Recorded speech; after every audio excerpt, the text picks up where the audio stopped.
শিব গৌরী নাচছেন। শিব বা মহাদেব, তার স্ত্রী গৌরী, যার আরেক নাম পার্বতী বা দুর্গা, তাঁকে নিয়ে এভাবেই নেচে নেচে শতভিক্ষা করবেন।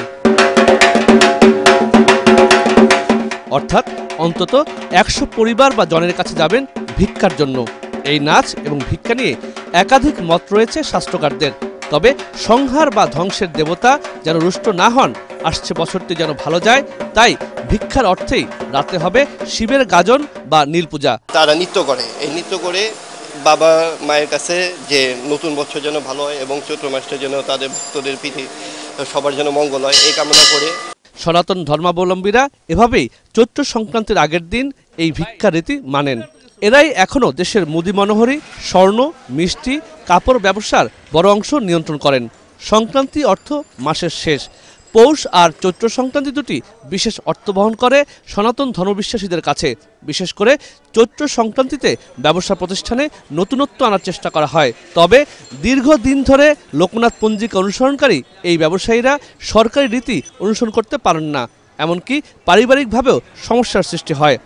ঈদ অমুক তমুক আমরা এই লোকনাথ পঞ্জিকা 1 বছর আগেই বলে দেয় যে অমুক দিন ঈদ হবে, সেটা সবাই মানে, কিন্তু পয়লা বৈশাখটাই কেউ মানে না।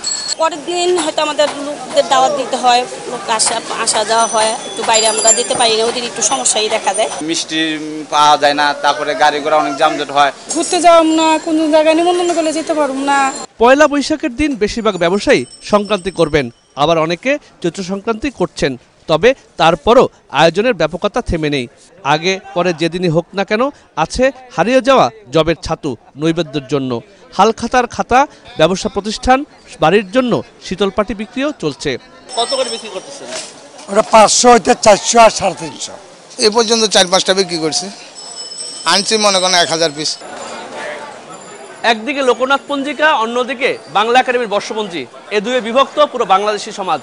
আর এ কারণে যেদিন সরকারি নিয়মে বর্ষবরণ বা হালখাতা হয়, সেই দিন সাধারণ ব্যবসায়ীরা পালন করেন চৈত্র সংক্রান্তি। তাই তাদের দাবি, একই দিনে অর্থাৎ লোকনাথ পঞ্জিকা এবং বাংলা একাডেমির বর্ষপঞ্জি অনুসারে একই দিনে নববর্ষ বা পয়লা বৈশাখ পালন করার জন্য সরকারের উদ্যোগ নেওয়া উচিত। শওকত মিল্টন, এটিএন বাংলা, শাঁখারীবাজার, ঢাকা।